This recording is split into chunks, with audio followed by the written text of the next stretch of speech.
uh, coffee time, coffee time. Yeah, this ain't your average cup of joe. Listen, I need it in the morning, I need it at night. He always keeps it brewing, he always keeps it tight. Just a little sip, it'll get you right. Terrence Pickett always be the one that gets the coffee right. The coffee's right, the coffee's right in my life. It's never a wrong time or a crime to get what's yours and to get what's mine. Come on. Coffee time in my life. Coffee time. Feels so right. I need a little sugar, put it in my cup. Can you stir it, Terrence? Let me know what's up. And at the end of the show, you can brew another pot. Just make sure you make it hot. Come on.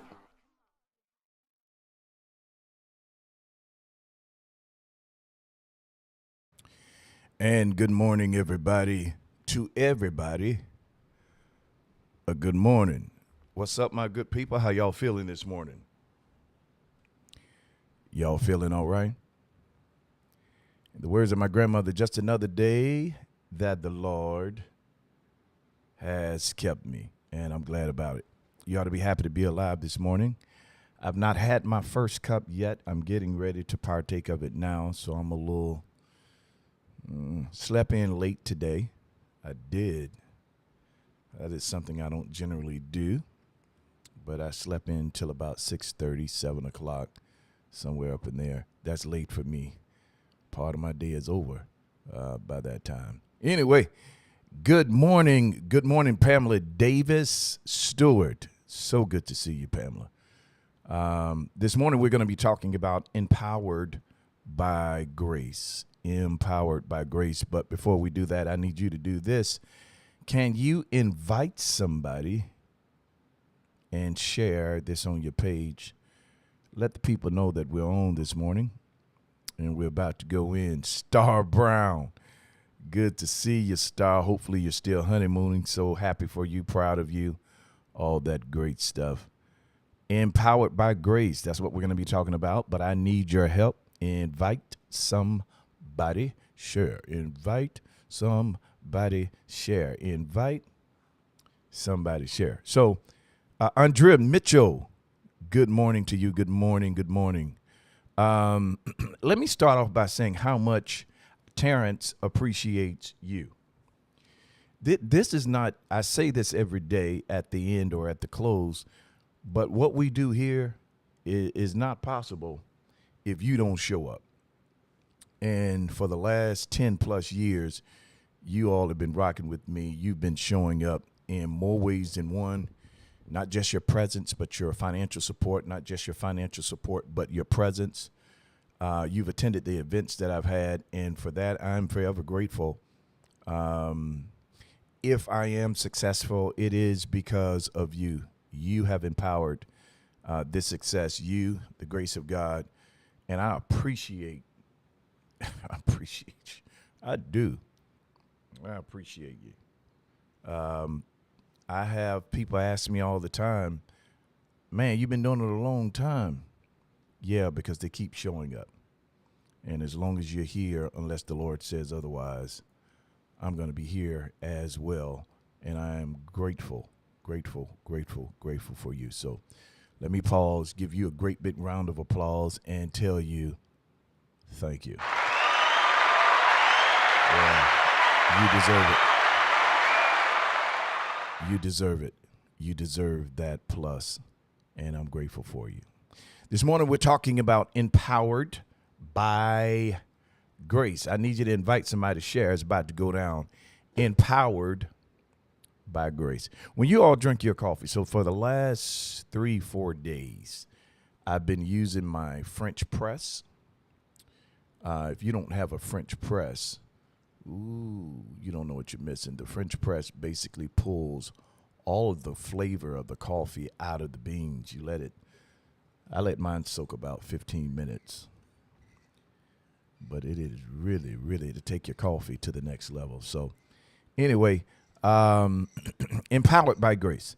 So most of the things that we have done, we've accomplished, believe it or not, we're able to do what we do because when you do what you're called, when you do what you have a grace for, that grace, I said it yesterday, gives you the strength, it gives you the intuitive power to accomplish all things.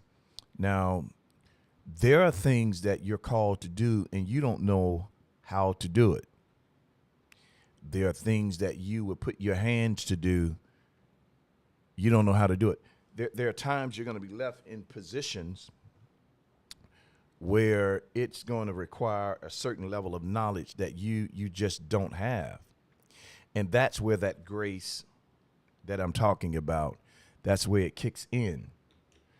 Grace not only gives you strength to overcome, but grace also have intellectual ability. Grace will give you the recipe to something that you thought you didn't have. Grace will give you the knowledge for something you thought you didn't know. Grace will also give you the creative power, the creative expression to do and accomplish things and cause other people to be in awe. And you need to know all of that is grace. All of it is grace. Grace is God's divine ability to do all things through you. And being empowered by grace means not only does he gives you the strength, the knowledge, the fortitude, the ability, but he also incites your mind and give you things to do that you didn't think were possible of doing. And the reason I think it's important to talk about it is yesterday we stumbled across Grace Did It.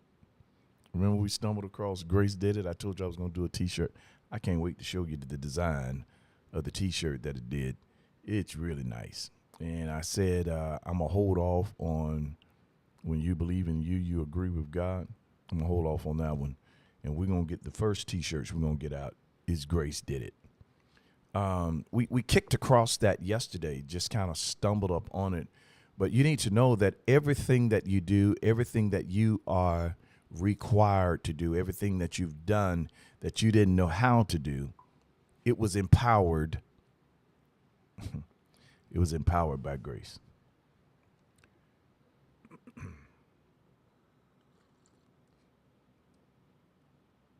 Oh, yeah. Oh, yeah. Look at there. Y'all, I make a mean cup.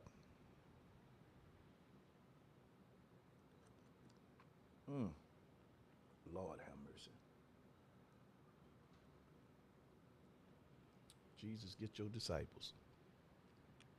So this morning, I want you to be reminded that there is nothing that you cannot do. Say that again. There's nothing that you cannot do when grace empowers you. And if I can use this maybe as a metaphor, that grace works in your lane. Grace works in your lane. You step out of your lane, there's no promise that that grace is going to be there because that grace has a specific call. It has a specific purpose.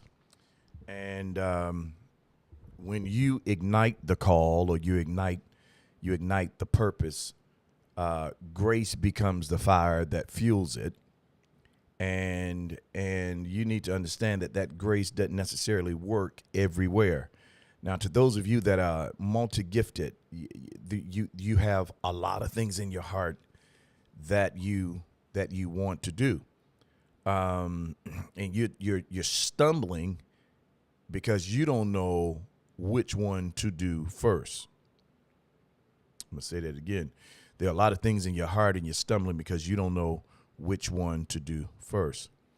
You always, unless God says, hey, do this first, if you're choosing and the choice is left up to you, you do the one that you are most passionate about, the one that brings you the most joy, the one that brings you the most passion, the one that thing that gives you the energy just thinking about it, that thing that gives you the energy thinking about it. that is the one you want to do first. Sorry, yo. And the reason you want to do that one first is because it's obvious that one has the most fire. You want to go to the one that is going to be able to produce the most, the quickest, without having to put so much mental or time equity in. Now I have several things that that's in my heart to do, right?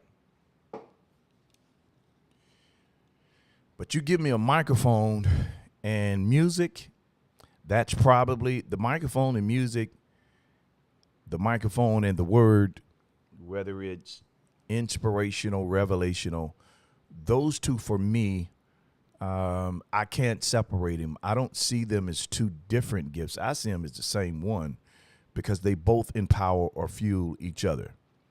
Give me some good worship. I'm ready. Give me some good word. I'm ready. And put a mic in my hand and tell me to sing. Put a mic in my hand, tell me to talk. Those things give me strength when my strength has been tested or when I'm going through different trials. So you need to discover within yourself which thing gives you the most joy at doing. And if it's two, then inside of those things, which one would you prefer to do first? And this is how you really uncover what should be a priority in your life. Now, there's a succession. There's a succession to everything that you do. Everything that you do is connected, right? When I told my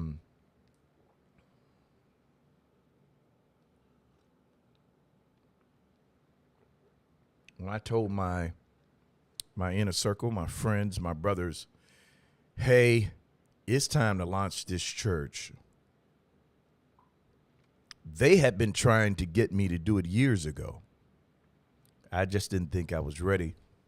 And then one time, a few times, probably about 4 or 5 times, I put my foot up to start it. I put my foot out to do it. And in the course of trying to complete it, there were other things that I thought were just as important. There's a lesson in this. So I backed away from it. Whenever something else is greater than your main thing, you are not ready to produce the main thing. Let me help you all out. For years, I've talked about being an entrepreneur. For years, I've talked to you about being your own boss. And to some degree, I may have, hindsight is 2020, I may have talked about that and not necessarily presented the full balance. Everybody's not called to be an entrepreneur. And hear me when I say this. Being an entrepreneur is not the only thing that makes you a boss. You can be a boss on a 9 to 5. But being a boss, the concept, the term, has nothing to do with the service. It's more of a mindset. It's more of there's a level of confidence that you're walking in. So just because you work a 9 to 5, you should not feel bad if that's where grace empowers you to be. I know people that love going to work every day. I do. It's the weirdest thing for me. And here's why it's weird to me, because I don't feel that way. And a lot of times when we don't feel a certain thing, we tend to inadvertently demonize what we don't feel. And there are some people that are called to be in the marketplace. There are some people that God has called to work that 9 to 5. And that's where your increase, your success, your peace, your joy is going to come from. So don't ever feel bad about where you are if you're in the place where grace can empower you to be what you're supposed to be and win. Let me help you out. Owning a business is extremely taxing.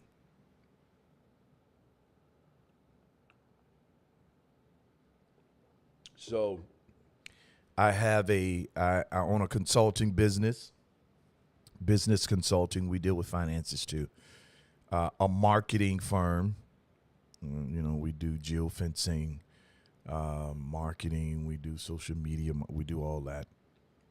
A construction company. We'll turn your house inside out. Yes, we will. And then these coffee shops. And the thing that I love the most is coffee. But the business that brings me the less joy is coffee. And to be honest, it's not so much the business as it is the personnel. The time in which we're living in, and hear me out with this, the time in which we're living in, the mentality of people have changed because when COVID hit, they were given those stimulus packages. And for some people, that money basically rocked them to sleep and took the hustle out of them. They no longer have the get and go grind. It takes 90 days to make a habit. 21 days to make a habit, 21 days to break a habit. And getting that money during COVID was easy. And for some, it was so easy that they could not readjust to when the world started opening back up. So now that we are back to work, and in some instances, you're required to come in the office, the mind has not fully evolved to where we are. It still lives in where we've been. So for some people,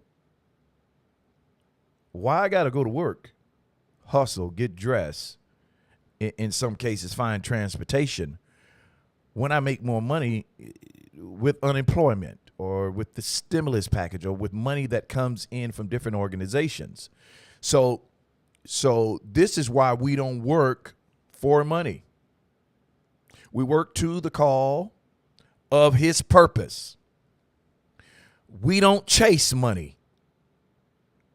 I think that is, it's poor, it's sick, and when you really think about money is a means of exchange. Money is a means of exchange. Chasing currency that gives you the power or the ability to exchange. Watch. But you don't know where the exchange is. You don't know where to put the currency. It morphs you into this state of illusion. You got to get the money, I got to save, I got to get this money, got to save, because of the fear of being broke. So fear becomes the foundation for how some people pursue the currency. They are afraid. Having all the money in the world and not knowing where to place it so that it could make money won't give you peace. It will not. This is why you don't chase currency. Here's what you chase. What is your purpose? What do you have passion for? While you're in pursuit of chasing your passion or your purpose, grace empowers you to discover what it is. Grace will give you creative suggestions or ideas on how to bring it about. And as you pursue that, the currency, the means of exchange, shows up. Now, here's how it shows up. It shows up through people. God is going to send you the people that are necessary for the purpose to come to pass.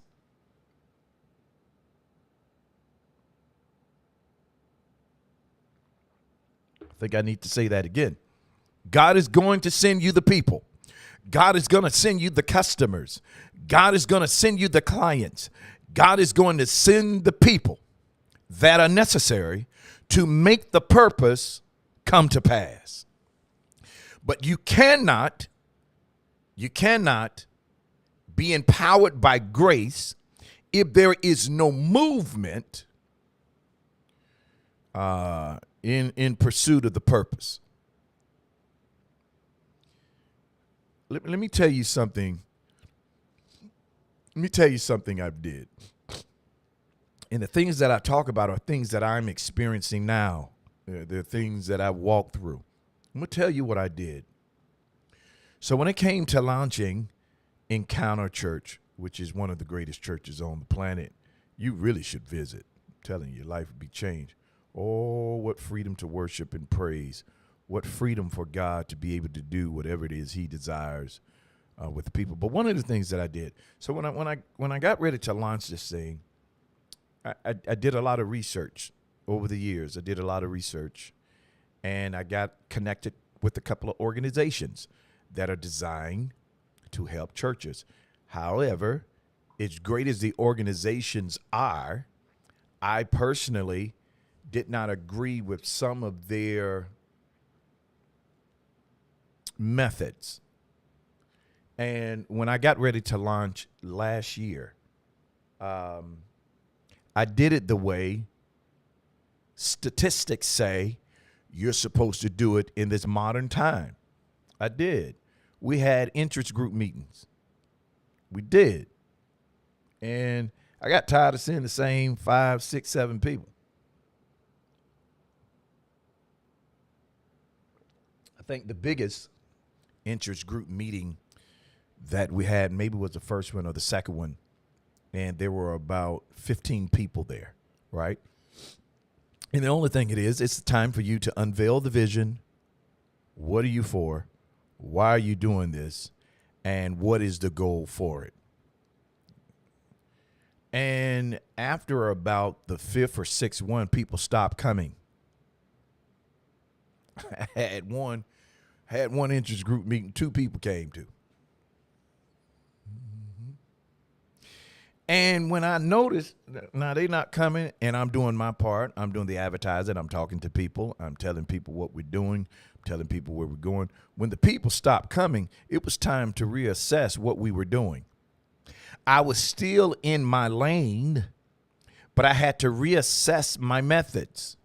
And though there are millions of dollars that went into the study on how to launch, though they are correct in what they were saying, and though everything that they teach is intentional, it didn't work for me.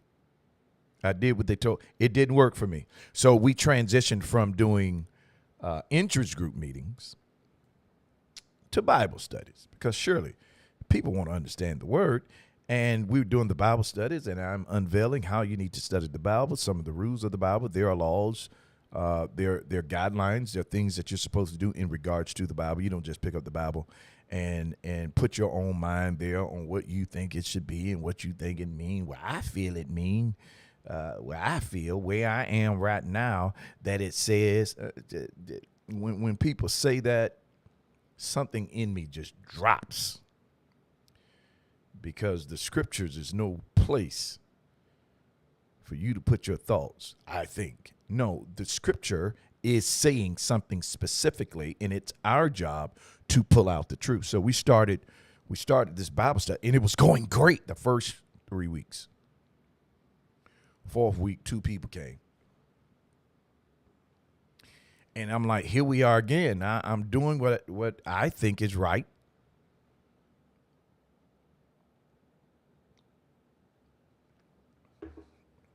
As I begin to pursue and reassess, because if the people aren't coming, it doesn't mean you're wrong.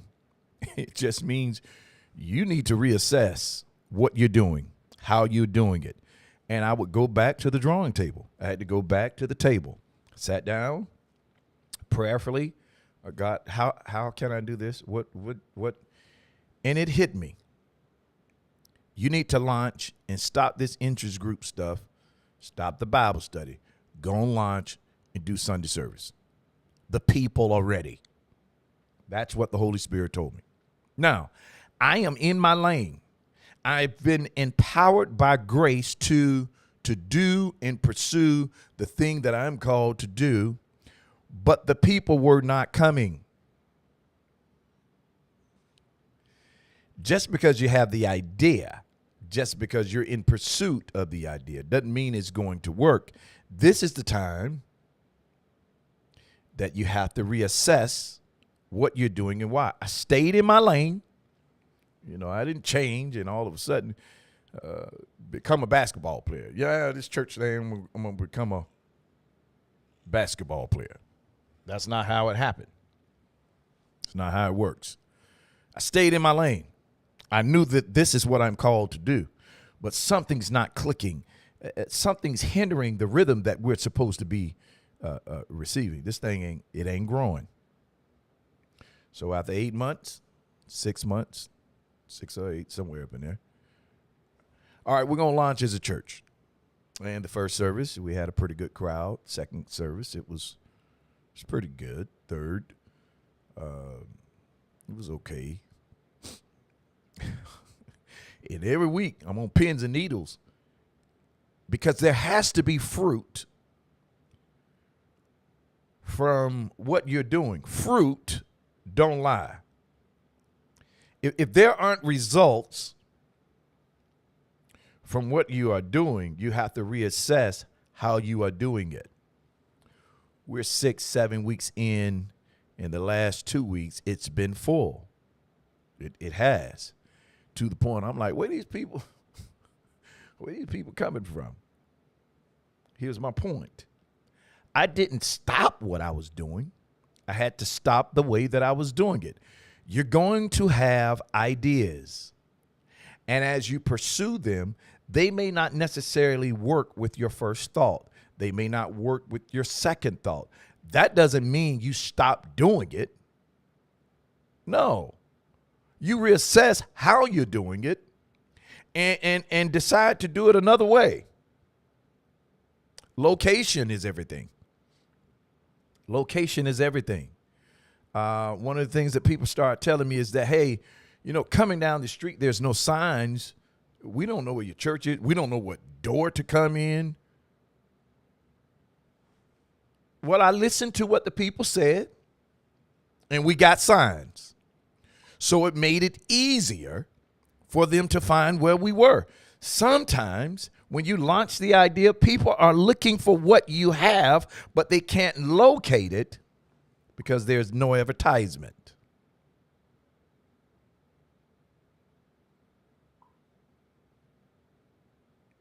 There's no advertisement. I never forget when we launched the first coffee shop.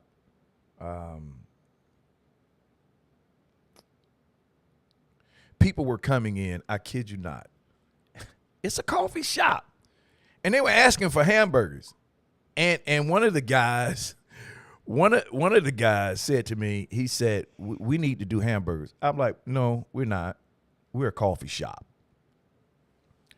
But every day people were asking for hamburgers. Listen to me. As you pursue the thing that you're supposed to get, as you pursue it, people are going to show up and they're going to have answers for what you should have. I reassessed that coffee thing. I'm like, these people are asking for hamburger. Now hamburgers is the second most sold item we have. Them people buy hamburgers like they buy coffee. Coffee has always been number one. We start selling seafood salad in a coffee shop. Seafood salad is the third best-selling item on the menu. We were selling Caesar salad and chicken Caesar salad and house salad. Then we start selling grits. Here's my point. When the people come, they're going to tell you what their needs are. It's your job to meet the need. And you may have to move in an unorthodox manner to meet the need. But here's the deal.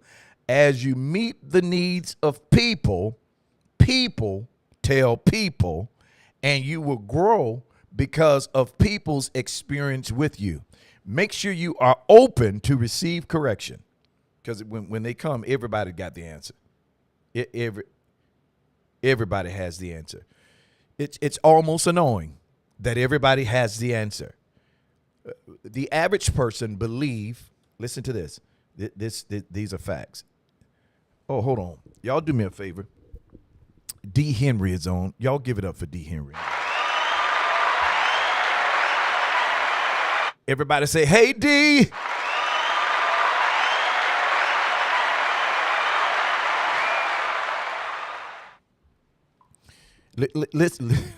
Listen to what people do. The average person does not communicate to be understood. The average person does not communicate to hear you. The average person is communicating to be heard. So people tend to think out of the operational design on how they move. Now, anybody know me? You ought to know, if nothing else, I'm going to do the research. I spent years on research. Years.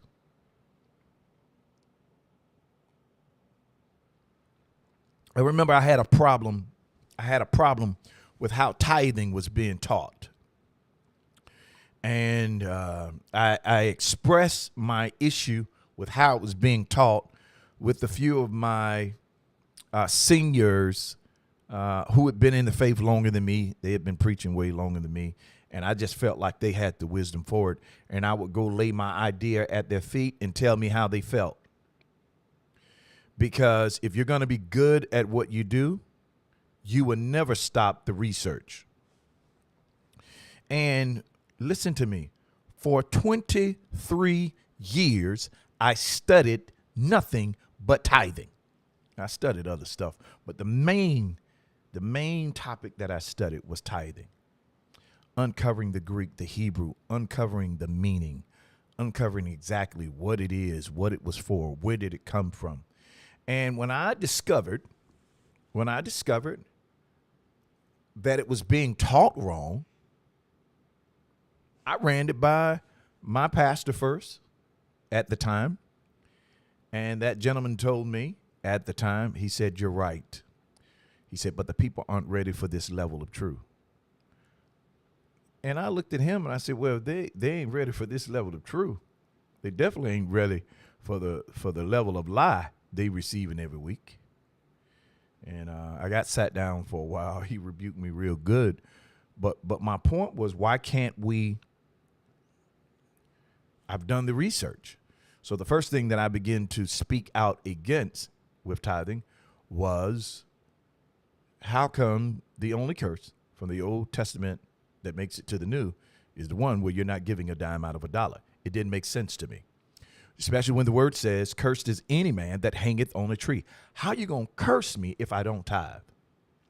The same Jesus that came to remove the curse is now going to put the curse back on me because I'm not giving him a dime out of a dollar. Then I began to research that when tithing was instituted, not everyone could tithe, that the tithe was for a certain people.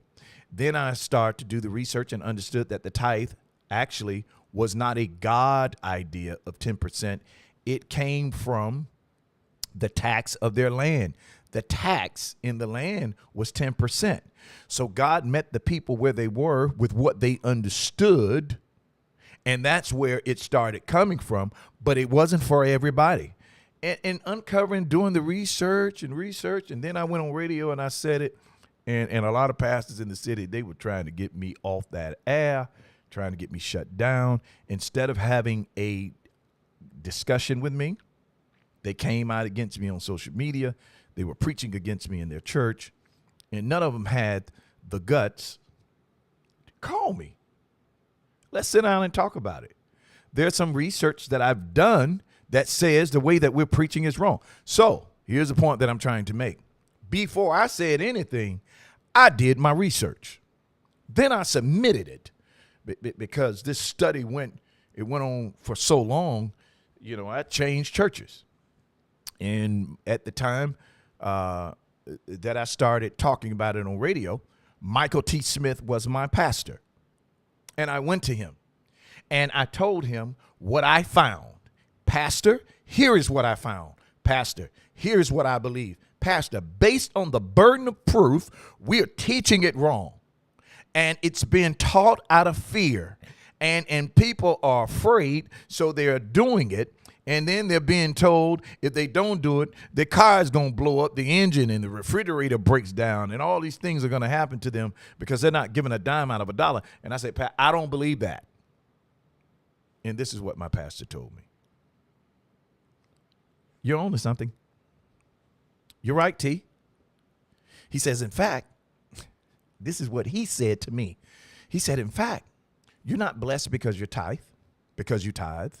and you're not cursed if you don't. He said, you're blessed because what Jesus did.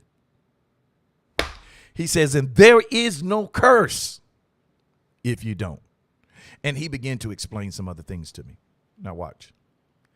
When I start teaching it, people would come up to me and they take for granted that the information that they offer you've not discovered on your own. They didn't know they were dealing with a monster. 23 years of studying this thing, 23 years of uncovering, 23 years of reading, 23 years of tracing the root.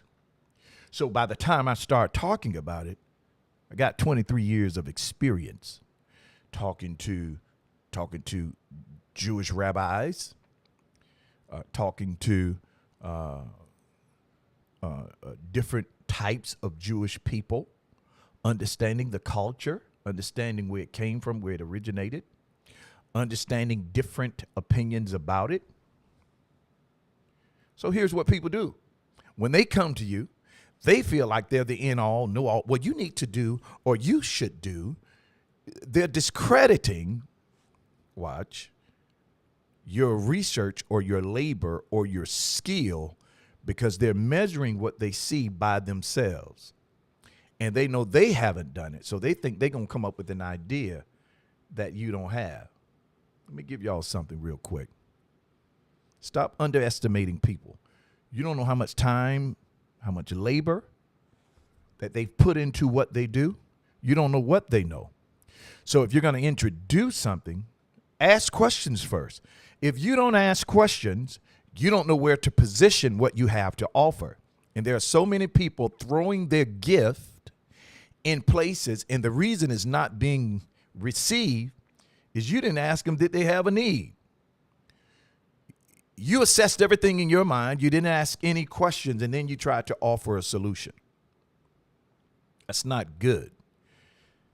The grace that you have on your life will only fit a certain place at a certain time, right?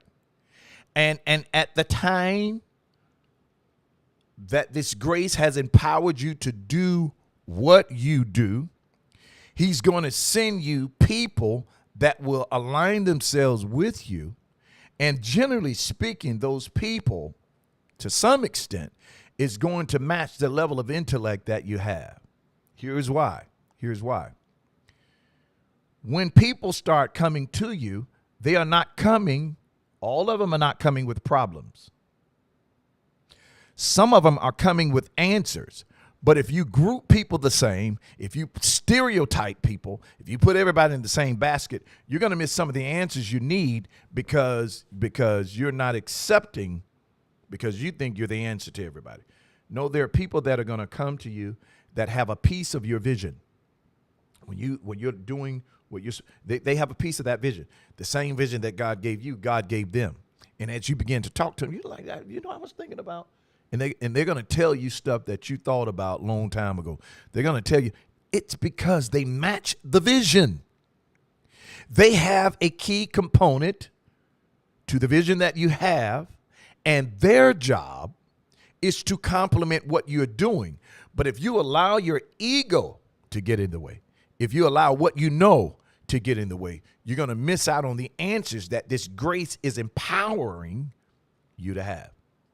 As much research as I did, as much as I believe I know, I'm still learning. So you have to stay in student mode. Now, people will insult you. I'm telling you now, if you're going to work with people, get ready to be insulted. It's a part of the process. I had a lady come to church 2 weeks ago. Her first time being there. I don't know her. She didn't know me. As I do every week, went and hugged everybody in the neck, shook hands, did that kind of stuff. And she came up to me. She said, have you ever thought about changing where the stage is? If you sit it the long way, if you put the stage the long way, you're going to be able to seat more people. And I appreciate that. Thank you for thinking of us. But, baby, this ain't my building. She didn't ask questions. Here's what I'm saying to you. Be careful in how you advise, because you never know what a person knows. Be careful where you place people, because you never know what a person knows. And be careful that you don't become stereotypical and believe that everybody is the same. Some people are coming because you have their answer. Other people are coming because they have a piece of the answer. And you got to have the grace to be able to disciple the two.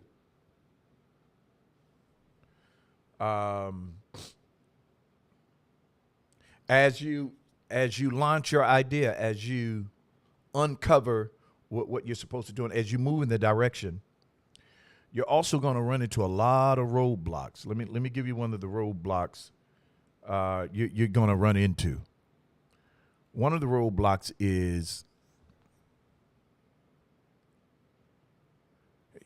in business. People don't necessarily know what they need. That's why they're coming to you. So you need to be the expert at what you do, but still stay open and pliable and make sure you keep yourself in a position to always learn. As much as the expert as you are, you have to also remain a student, because there are going to be people that come across your path that's done what you did, can give you wisdom to how to do it, and they're going to be the key to keep you from having sleepless nights. And grace empowers this. So grace has a motion. Grace has a motion. Grace it keeps you in the place of being progressive. Grace keeps you humble. Grace will tell you you don't have all the answers. Grace will make you study. Grace will make you do your research. The same grace, the same ability to move that God gives you, that is empowered by grace, to the same tenacity that he has given you the vision and the passion to pursue the vision.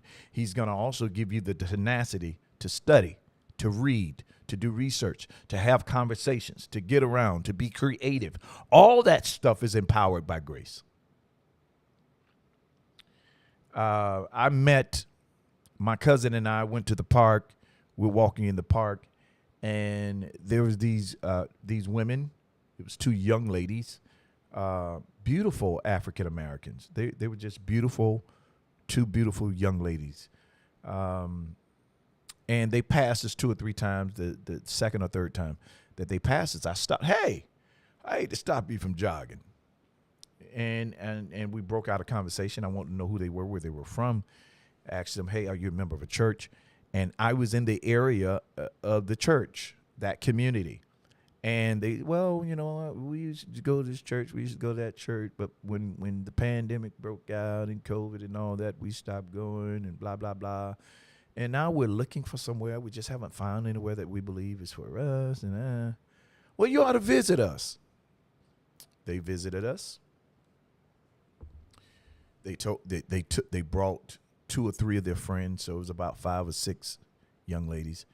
And when service was over and I went and talked to them, asked them how they enjoyed the service, they talked about how much they loved it and they start asking questions on, well, I know it's new, but what's in your heart? Where you going in terms of this, in terms of that? And all of them had some of the greatest questions. Well, I knew in order for me to answer all those questions, it was going to take time, and I had to get out of the building. We had to clean the building. So I set up a luncheon, or dinner date with all 5 of them. And we'll be praying for them because we're doing that this week.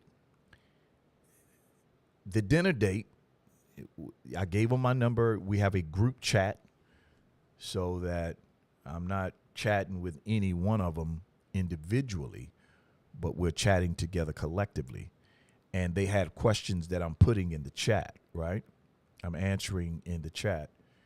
And I said, when we meet for dinner, each one of you give me 8 of what you believe your most important questions are, in terms of the things that you need to know in terms of where you are in life. Now, hear me and hear me good. I am not doing this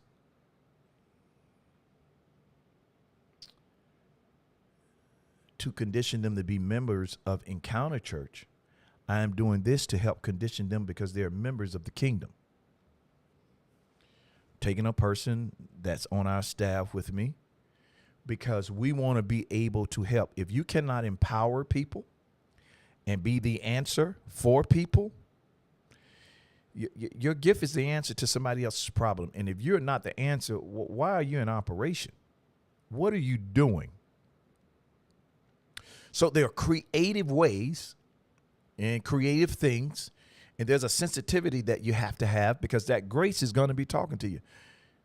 If I was to be old school just for a second, that grace is called the Holy Ghost. That's all it is. And there's a sensitivity that you need to have so that you can meet and help people. Now watch this.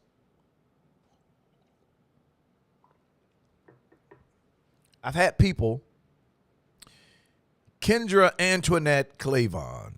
Good morning, Kendra. I've had people to come in the coffee shop. It's not that many, but occasionally. And they ask for something that we did not have. Well, the first thing that I want to know is that something that you normally get when you go to a coffee shop?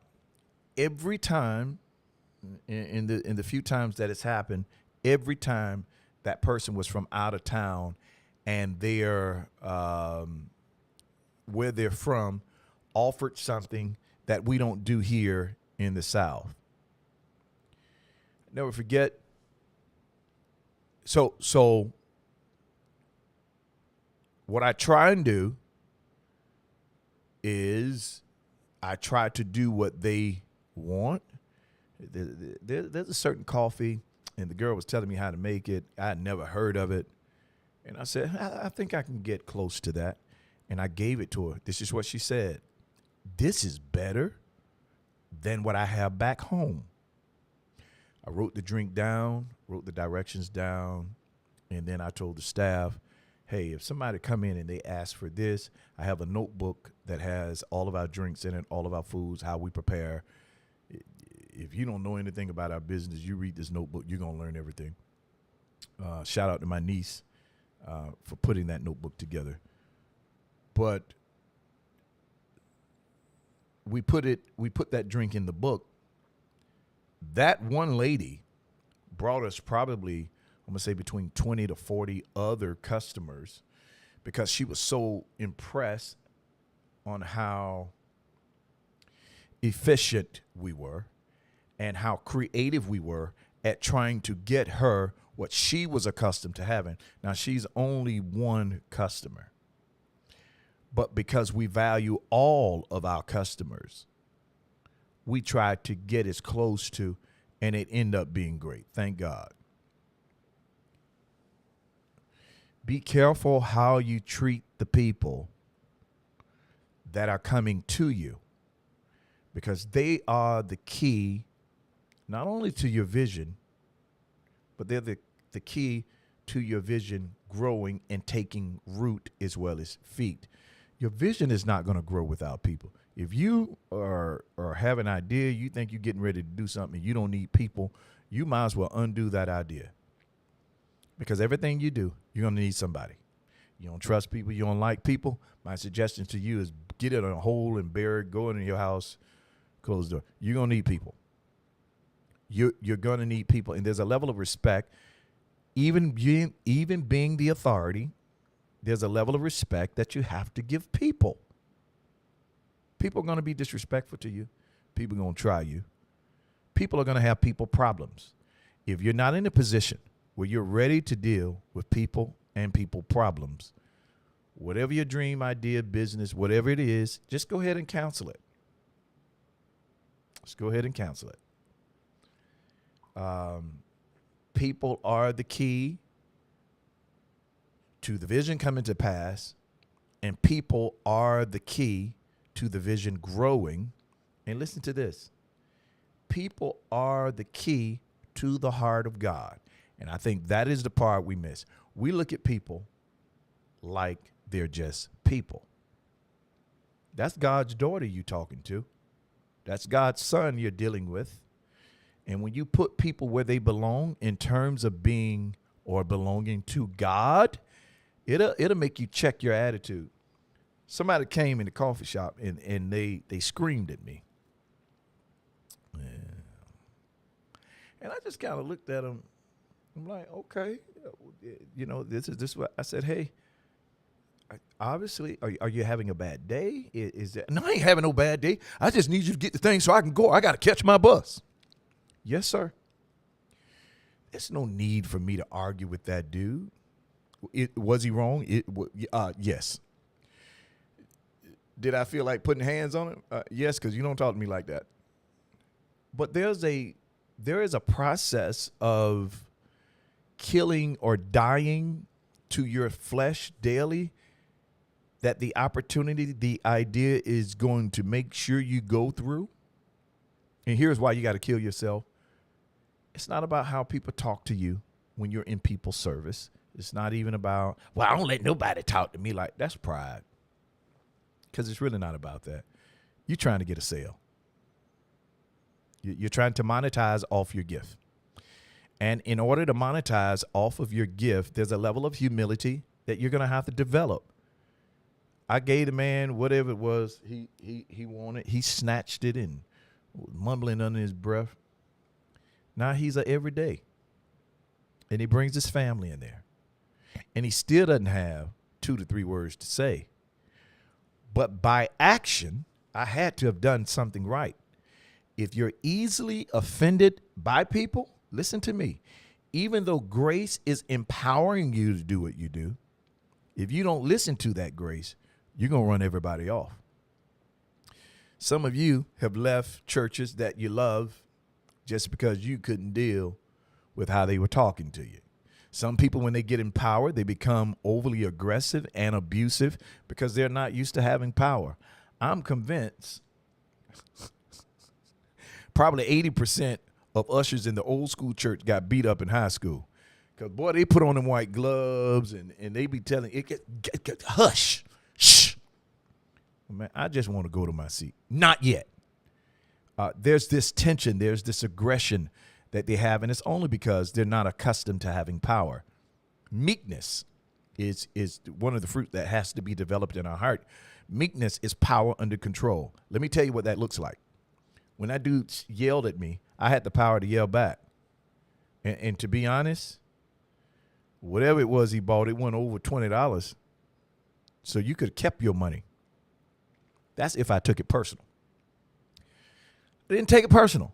Maybe he's having a bad day. Maybe he's in a rush. Maybe this is just who he is. Either way, I got that sale. And I got an opportunity to give him good service. So I swallowed my ego. I did. Swallowed my pride. And I looked at the bigger picture. There's a homeless guy that comes in.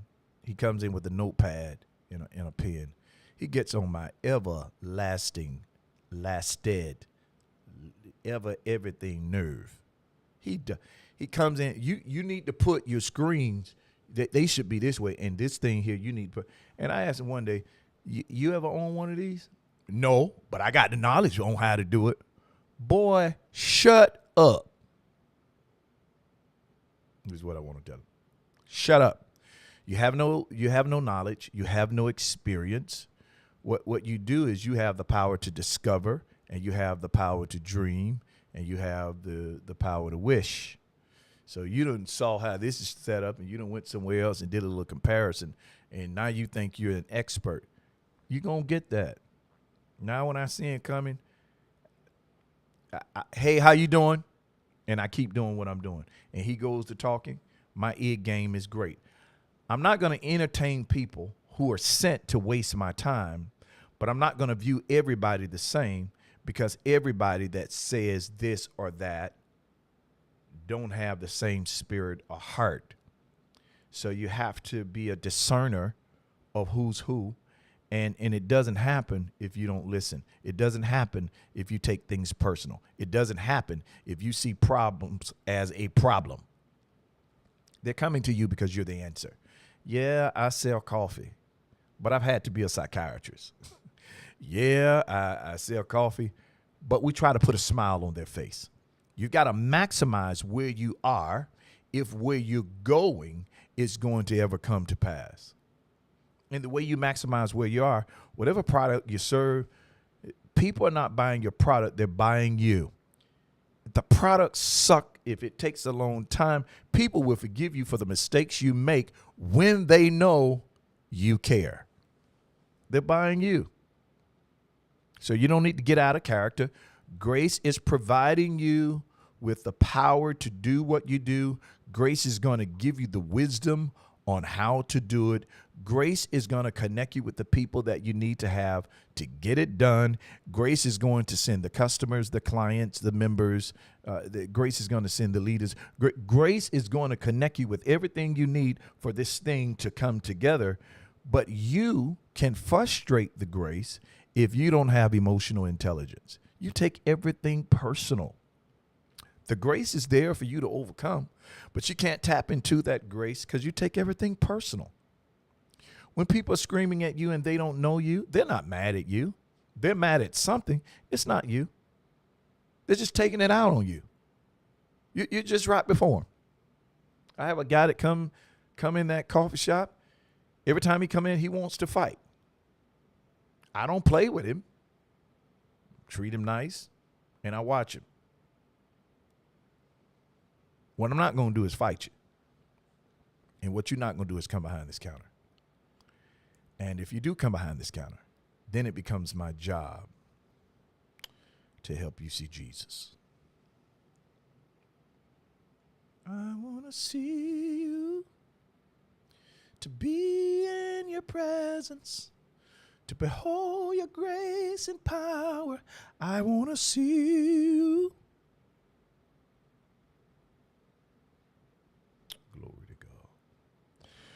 So these are things that we have to look at this stuff. We have to be careful. We have to be wise.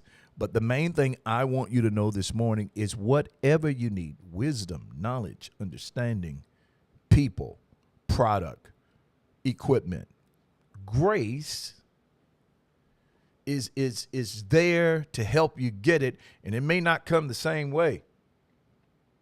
Some plant, some water, God sends the increase. Everybody that comes to you are not going to be a part of the seed process. In other words, seeding into your idea. Some people, the only thing they can do at that time is receive. Then some people, hey, I have an idea. My cousin has a coffee shop, and my cousin is getting ready to get rid of some equipment. I don't know. Maybe you all can link up. And you just don't know. But you got to be sensitive to people. You got to respect people and stop taking things personal and understand that the same grace that is with you is also looking out for you. All right. I appreciate y'all. Thank you for your time. Thanks for listening to me this morning. Hopefully you got something out of that. Don't forget, your support is how we're able to do what we do. Without your support, without you showing up, trust me, we're not going to keep coming. I can promise you, if I turn on this thing and y'all not there, I can promise you I'm going to go do something else. But as long as you're here, unless the Lord says otherwise, I'm going to do my very best to be here because I appreciate you. Thank you for who you are. Thank you for your support over the years. Thank you for supporting Coffee Time. If you need a church home, you don't hesitate. We've got one for you. We got a church home for you. We got somewhere where you can come and you can enjoy service. We do praise and worship. And after we do praise and worship, we get in our word and we get up out of there. Service starts at 1:00 p.m. We generally go to 2. This past Sunday, we went to 2:15 because it was just done good. So we look forward to seeing you. Bring somebody. Share a miracle. Bring a friend. Once again, we can't do this without you as long as you are there. Unless the Lord says otherwise, we're going to do our very best to be here. Remember, you were born to win, predestined to succeed. There's nothing that can happen to you today that the wisdom on the inside of you cannot handle. You got to calm down, slow down, stop taking stuff personal. Use emotional intelligence, trust God, and listen to wisdom. When you listen to wisdom, you will always win. You all have a productive Wednesday. I love you. I really appreciate you. The Cash App is on the screen. It's $ sponsor Coffee Time. You know the work that we do in the community. It has not stopped. In fact, we're taking on more. I have a great opportunity that we're building right now, and I would love for you to be a part of it. But in the meantime, make sure you give $ sponsor Coffee Time. Your funds help go to the work that we are doing on this side. I'm grateful for you, grateful for your support. I love you, and ain't nothing you can do about it. Have a great Wednesday, and always remember to think higher, speak life. Find somebody somewhere, be a blessing to them. Your gift matters. Your gift is the answer to somebody else's problem. Release it.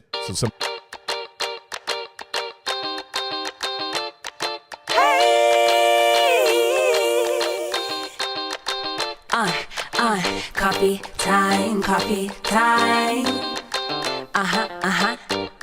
Yeah, this ain't your average cup of joe. Listen, I need it in the morning, I need it at night. He always keeps it brewing, he always keeps it tight. Just a little sip, it'll get you right. Terrence Pickett always be the one that gets the coffee right. The coffee's right, the coffee's right in my life. It's never a wrong time over crime to get what's yours and to get what's mine. Come on. Coffee time in my life. Coffee time. Feels so right. I need a little sugar, put it in my cup. Can you stir it, Terrence? Let me know what's up. And at the end of the show, you can brew another pot. Just make sure you make it hot. Come on.